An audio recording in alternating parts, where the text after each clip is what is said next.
So now Latrice is in full-blown panic mode because this foolproof plan that she thought she had is not working.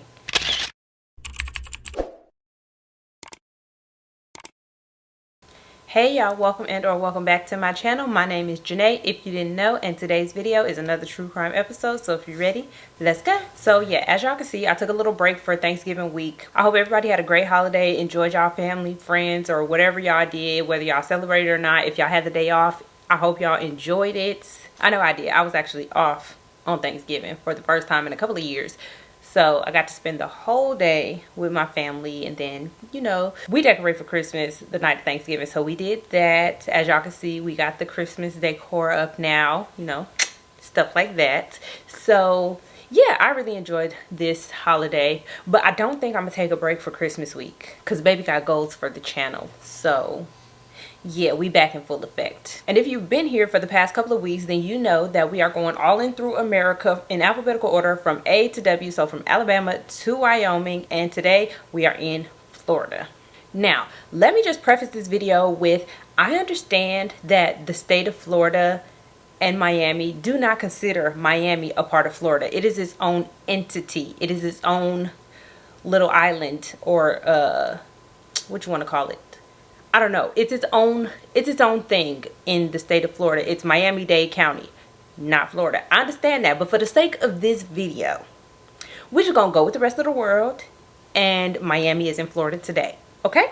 And seeing as how we are in Florida today, y'all already know that it's about to be some craziness going on. So let's just go ahead and get into the mess of it all. And today we're going to be following a lady named Latrice Dancy, who was actually born Latrice Cooper on August 15th of 1962.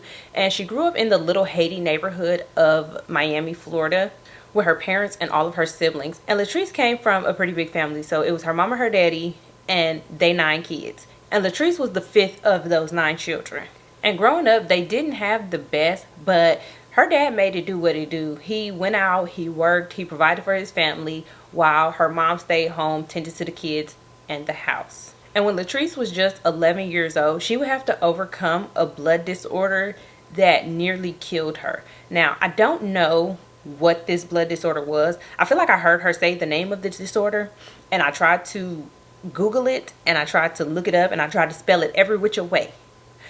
However, I did not find said blood disorder, but she said that it was a blood disorder that pretty much crippled her muscles. And her dad said that it wasn't expected for her to overcome this disorder. They thought that she would actually end up succumbing to this disorder. However, she beat the odds and she did end up surviving. She actually ended up making a full recovery and was able to compete in pretty much every sport you could think of in school. She did soccer, she did track, she played basketball. Any sport that Latrice could get her hands on and conquer, she did it. But she also had this rebellious spirit about her. I guess she said that, listen, she beat death once and YOLO, okay? Because she said that she did what she wanted to do, and she would pretty much just deal with the consequences later. She was going to get her butt beat, or she was going to be on punishment, but she didn't care. She just didn't care. She wanted to do what she wanted to do, and she was going to do it no matter the punishment. And this is how she ended up pregnant at the age of 12 or 13. I can't remember. I don't know which one, but I do know that she ended up giving birth at the age of 13. But unfortunately, the baby she lost. And from my understanding, she lost it post-delivery. I'm not sure if that was because the baby was a stillborn, or if the baby was born alive and then passed away. I'm not really 100% sure, but she did end up losing the baby. But she said that that was kind of like a blessing in disguise because she was way too young to have a baby anyway. Now, I would think that having and losing a baby at such a young age would kind of slow Latrice down and put her on like the straight and narrow path, more or less. Like, I almost became a parent at 13 years old. Yeah, let me get it together. Well, no. That's not what happened for Latrice. Latrice actually did the opposite. She said that, look, I dodged this bullet, not necessarily dodged a bullet, but you know, just for the lack of a better word, I dodged a bullet of becoming a parent at such a young age. Let me take this opportunity to do hood rat stuff with my hood rat friends. And that's exactly what she did. She started hanging out with this older group of friends who was into stuff that hell, they shouldn't have been into, let alone 13, 14-year-old Latrice at the time. And this is when she started dibbling and dabbling in the tweeds and the white stuff, you know? Now, fast forward a little bit to 1988 when Latrice is 26 years old. She's no longer doing the drugs, and she's pretty much on a good path in her life. I don't really know exactly what she was doing, but it wasn't the drugs, so I'm just going to assume it was a better path. And in 1988 is when she met her first husband. I don't know how long they was together before they got married, but they did end up getting married, and shortly after they got married, Latrice got pregnant. And sadly, once she got pregnant, she relapsed. She would start using drugs again. And I don't know, I feel like I want to judge her because, like, girl, why the hell is you doing drugs when you just found out you was pregnant? You've been good for at least a little while, so why start using now that you're pregnant? But then I had to realize that she also had and lost a baby when she was 13 years old. So this could be a trigger. This could have been, her getting pregnant could have been a trigger for her, like something scary for her, anxiety, like fear of losing another child, fear of being a mother. Like, I don't know. I just feel like maybe that her getting pregnant was a trigger, and she felt like she needed to take a load off. I don't know. That's just my thoughts. But nonetheless, due to Latrice's drug use while she was pregnant, her daughter was born when Latrice was just 7 months pregnant. So she would be two months premature. And unsurprisingly, her daughter was born with hella drugs in her system. And I really don't know how baby girl wasn't snatched up by DFACS as soon as Latrice gave birth to her. But Latrice said that the social worker came in, told her that the baby was born with hella drugs in her system, so much so that the doctors couldn't even figure out what some of it was. But she never said that the baby got took from her. So, I don't know. Maybe she did for a little bit. But nonetheless, Latrice told the social worker that she was going to go get treatment because she didn't want to lose her baby. Oh. Okay, so what I think happened, now that I'm like reading my notes and thinking about it, I think that the baby girl wasn't snatched up by DFACS because the daddy wasn't on drugs. So she probably went to the daddy while Latrice went to treatment. And upon release from treatment, she was reunited with her husband and her baby, and they started living a good little life. And Latrice and her husband would end up having 2 more daughters. Unfortunately though, Latrice did not kick her drug habit for good, and she ended up relapsing. And she kind of went through this cycle of relapse treatment until finally DFACS threatened to take her kids away from her for good. And Latrice was like, no. I cannot have that happen. I love my babies. I need to be the best mom that I can be. So she ended up going to another treatment facility once again. However, this time, Latrice knew that she needs to get her act together for good because she really just did not want to lose her babies. And this time, she was so devoted to her treatment that in 1996, she divorced her husband because he smoked weed. And she was like, your weed smoking is kind of detrimental to my sobriety, and I can't have that because I'm not trying to lose these kids. So she divorced her husband and took her kids and started living life as a single mom. And she lived life like this as a single mom for the next 2 years until 1998, when she met a man named Walter Dancy. Now, unfortunately, I was not able to gather a lot of information about Walter, so I don't really know if he was ever married or not, but I do know that he was a veteran of the Army, that he had 3 children, that he was a hard worker, and he was a family man. And I'm talking siblings, nieces, nephews, kids. Like, Walter was super close to the people in his family. And then there's one other trait about Walter that's kind of going to play a big role in today's case. So Walter was also described as a ladies' man. He could woo Mrs. Claus from Santa. Do you hear me? And you know, Santa and Mrs. Claus, they've been locked in. So this is the type of man we talking about. And it was no different when he met Latrice. He swept her off of her feet, and he treated her kids as if they were his own. He absolutely loved Latrice's kids, and this is one of the things that made Latrice fall in love with Walter. I do want to say that Latrice was never oblivious to the fact that Walter was a ladies' man. This is something that she knew, and she's actually quoted as saying, He was a whore when I met him. He was a whore after we was married. So she knew that he was a ladies' man, but the fact that he treated her well, he took care of her and her kids, and just the way he made her feel, I guess she decided, look, I could look past that. Because aside from that, this man is perfect, right? So the two of them started dating, and 2 years after meeting in the year 2000, they got married. Now, I told you that Walter was real close to his family, but when he married Latrice, they was a little bit skeptical because they never liked Latrice. They did not like her in the slightest. They really just thought that she was manipulative and controlling, and they said that nothing that Walter ever did for her was good enough. Now, Latrice, she said they lying. She said that she never wanted to control Walter, and she said that everything was good with them until they got married. It was one of those flip of the switch type of things where he became the controlling one. He became the abusive one. However, I do want to say that there have not been any formal reports made of abuse from Walter towards Latrice.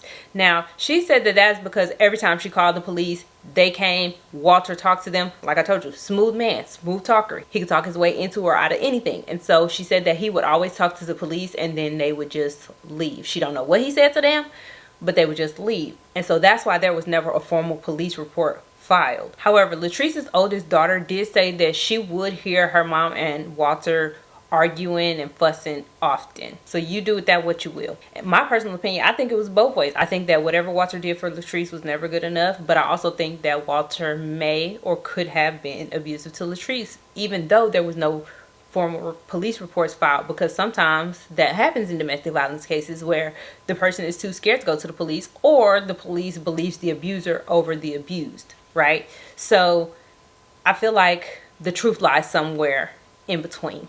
Anyway, due to the stressors of just life and her marriage, Latrice would end up slipping back into her addiction in 2002. And Walter wasn't here for it at all. Once Latrice slipped back into her addiction and he realized that she had slipped back into her addiction, he had started doing stuff like hiding his money because he knew what addiction came with. So he wanted to do as much as he could to pretty much prevent her from being able to get any type of drug. And over the next year, as her addiction got worse, Walter, he was just over it. He just didn't care no more to hide what he was doing from Latrice. And so he started just blatantly going out, drinking, being with other women. Not to say that he wasn't with other women before, but now it was just straight up blatant. He didn't even care if Latrice knew, found out. None of that. And everything ended up coming to a head on Wednesday, October 1st, 2003. So on this night, Walter goes out and comes home in the early morning hours drunk. And by this time, Latrice was just over it. She was sick of his shit. So when he came in, she confronted him like, where you been? Who you been with? You know, the whole nine. And Walter pretty much just blew her off. He didn't want to talk about it. He was just like, girl, whatever. So he went upstairs and went to bed. Now, I don't know if he went to sleep, but he was definitely in the bed and in a rage because her husband had pretty much just ignored her and blew her off. Latrice felt like she needed something to take the edge off. She felt like she needed to calm down. So she decided to go to Walter's car to see if he was hiding any money in there. Because, you know, she needed some money to score some drugs. And so while she's in the car, she's going through the center console, just looking around, trying to see if she can find any money anywhere. And she ends up opening the glove box. But instead of finding money in the glove box, she ends up finding a stack of pictures. And I'm not talking about a little bit of pictures. I'm not talking about 10, 20 pictures. I'm talking pictures, like a lot of pictures. And in these pictures, she sees Walter and other women. And these are explicit pictures, okay? Latrice sees faces and places and Walter's ding in things, and she loses it. She absolutely loses it. So she forget about the money, she forget about the drugs, and she now goes into the room where Walter is, and she grabs a shotgun. And I don't know if she woke Walter up, if Walter woke up because he heard her, or if he was never asleep. But he gets up and he like, girl, what is you doing? And she like, I'm sick of your shit. I don't want to hear it no more. blah, blah, blah, blah, blah. Like, she going off. And Walter, you know, he doesn't make the best choice in this situation. And we don't victim shame. We do not. But what comes out of his mouth next probably wasn't the best, seeing as how this woman had a shotgun aimed at him, right? So Walter says, bitch, you don't even know how to fucking use it. And after he said that, Latrice was like, oh, bet. She cocked it and shot once, hitting Walter in the chest. And he fell to the floor and died immediately. Now, mind you, Latrice's 3 kids is at home, but thankfully they were sound asleep and didn't hear a thing. But in an effort to not have them see anything, because sometimes they would like to leave their bedroom and come into their parents' bedroom, Latrice decided to wrap Walter up and put him in her closet. And the next day, when all the kids woke up, she took them to a friend's house so that this friend could babysit them while she tried to figure out what to do next. And for the next 2 days, she sat in the house trying to concoct a plan, trying to figure out what she was going to do. So this is what she decided on. On October 3rd, so Friday now, it's not a Wednesday, she decided to call Walter's brother and his son. And when she called them, she was like, hey, me and your daddy, me and your brother, got into it on Wednesday. He came in the house late. He was drunk. We got into this big argument, yada, yada, yada. He got a phone call while we was arguing, and then a horn blew. He went outside and he left, and I haven't seen him since. I'm so scared. I don't know what to do, yada, yada, yada, right? This is what she's telling the son and the brother. And then when they heard Latrice say that she hadn't heard from him since Wednesday, they was like, damn, I ain't heard from him since Wednesday either. So realizing this, his brother goes down to the police station to file a missing persons report because, like I said, Walter was very close to his family. It was very unlike him to go even a day without talking to them. And then realizing that they hadn't spoken to him, his brother was like, nah, something ain't right. So he went down to the police station and filed this missing persons report. But what he didn't know was that Latrice had also called the police to file a missing person report as well. So while the brother is at the police station filing a missing persons report, police are at Latrice and Walter's house to take a missing persons report from her. And while police are there, they asking her all the typical questions. When the last time you seen him? Is this normal for him? Etc, etc. And she's pretty much telling the police the same thing that she told his brother and his son. Like, hey, I last seen him Wednesday night. He came home drunk. We got into it. He got a call in the middle of us arguing. I asked him who it was. He told me to mind my business. And then a couple minutes later, somebody blew the horn. He went outside, left with this person, and that's the last time I seen him. So that's what she's telling the officers. Like I said, same thing she told the brother and the son. And officers are like, all right, bet. You mind if we walk around the house just to check things, da da da da. And she's like, nah, go ahead, walk around the house, see everything, right? So officers walking around the house, they go into the room, they looking around, they doing this, they doing that, and they see nothing out of place and nothing that raises any suspicion. And so they write the missing persons report and they leave. Whole time not knowing that Walter was in the damn closet. But the fact that they got 2 different police reports about Walter missing, they decide to start the investigation into his disappearance right away, because it's unusual for more than one person to report a person missing at the same time, nonetheless. So like I said, they start the investigation, and this is when they get in contact with Walter's son. Now, I need y'all to keep in mind that the police don't know none of what I just told y'all. So they get in contact with Walter's son, still believing that he's a missing person. And Walter's son tells them that the last time he spoke to his dad was on Wednesday, and that Latrice called him and said that he left with some unknown person. And he says that this unknown person was more than likely one of his other female friends. Now, mind you, when the brother made the missing persons report, he also stated that Walter left with an unknown person, but that this unknown person was probably one of his female companions. And when Latrice made the police report, she also told officers that he left in an unknown car, but that it was probably with a female companion. Again, Walter is a ladies' man. This is not far-fetched. So believing that this unknown woman may have been the last person to see Walter, they want to find out who this is. Unfortunately, Latrice, the brother, nor the son knows who this could be. So they put the news out that Walter is a missing person, and they get a tip in saying that the woman that Walter could have left with was potentially a woman who lived in Little Haiti with her husband. And police are like, oh, word? So obviously they want to talk to her right away because, girl, you married too? So they find out this woman's identity and they go and speak to her, and she tells them that yes, she is married, but she and her husband are currently separated, and that she and Walter started talking after her and her husband were separated. Walter knew that she was married and she knew that Walter was married, but she also knew that Walter was pretty much over his relationship and that he would be serving Latrice with divorce papers soon, or that he was just leaving her very soon. And she was just waiting patiently on the side because she really didn't have a leg to stand on about being mad that he was married, seeing as how she was also technically married.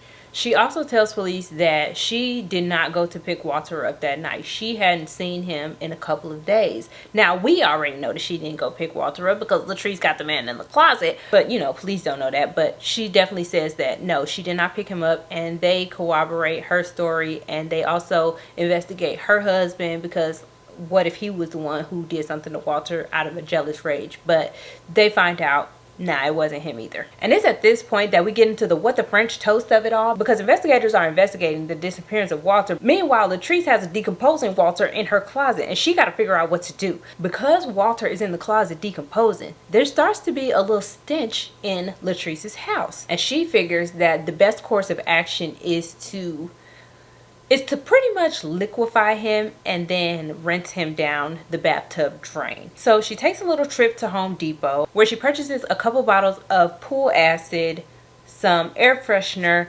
and, you know, a couple little knickknacks just so that she don't seem suspicious. So she go home, take the body from the closet, and puts him in the bathtub. And she pours the acid on him in an attempt to disintegrate his skin and his muscles and his bones and rinse him down the drain. Unfortunately for her, that's not what happens, because when Latrice poured the acid onto Walter's body, the only thing that happened was that it burned parts of his skin and it deteriorated his socks. That was it. So now Latrice is in full-blown panic mode because this foolproof plan that she thought she had is not working. So a couple of days pass and Walter's body is decomposing more and more. And with this decomposition, as we all know, the smell gets worse and worse. So she head down to the $1.25 tree store back when it was just the Dollar Tree, and she purchases an abundance of smell good products. She's catching all the air fresheners, she's catching all the little things that you used to stick on the back of your toilet. She's taking anything that she thinks to eliminate the smell of Walter's decomposing body, and she's buying it. Needless to say, none of this works. None of this works. The smell is not going away, and eventually the neighbors start to press her about the smell coming from her house. But Latrice, she got an idea already. She got a plan already. She said that, listen, something happened with my sewage. It's backed up. I know it stank. I'm sorry, y'all, but I got a plumber coming out soon. And that bought her a little bit of time because the neighbors was like, oh, okay, bet, that makes sense, right? But now, more panicked than ever because this smell has now emanated the outside as well, Latrice got to figure out something. So what she decides to do is attempt to burn Walter's body instead. So she goes in and she sets fire to Walter's body. And obviously this is going to create an enormous amount of smoke, right? So in an effort to distract the neighbors from the smoke bellowing from the bathroom window, Latrice decides that she gonna go outside and barbecue. She about to barbecue the hell out of some meat. She gonna barbecue until barbecue ain't even a thing no more. And this is when a neighbor notices her barbecuing the hell out of some meat. And this ain't no regular barbecue. Latrice is like overdoing it. So this neighbor ends up calling the police, and while she's on the phone with the 911 dispatcher, she's telling them like, look, my neighbor's husband went missing. Ever since this man went missing, this lady next door been losing her fucking mind. Understandable. However, now she is grilling meat. She is grilling and grilling and grilling, and there's been a funky stench. I don't know what's going on, but y'all need to get over here. Now, in my mind, I'm thinking that the neighbor is thinking that this girl is grilling Walter, because that's what I thought when I first heard the case about her barbecuing and barbecuing and barbecuing. I thought she was barbecuing Walter. So I'm pretty sure that that's what the neighbor was thinking. So the cops end up showing up to Latrice's house, and they like, listen, your neighbor's been complaining about this funky smell. Now you out here barbecuing, girl, what's going on? So Latrice gives them the same story that she gave the neighbors about the sewer being backed up, and she's so sorry about it, yada, yada, yada. She always barbecued, this ain't nothing new. And that seemed like a plausible story to the officers, so they accepted what she said and left. However, this little visit from the police spooked Latrice. And so she was like, listen, I need to get Walter out of this house, and I need to get him out of this house right now. So she backs her car up to her house in an effort to get ready to take Walter's body out. And then she leaves her house to go to her neighbor's house, another neighbor, not the neighbor who called the police, to another neighbor's house to ask to use a dolly, because at this point her idea is to get Walter out of the house and take him to the Everglades. So when she get the dolly from her neighbor, that's the idea. But once she get back to the house with the dolly, she realized that she done locked herself out the house. Now she got Walter's decomposing body upstairs smoldering. She got some barbecue on the grill.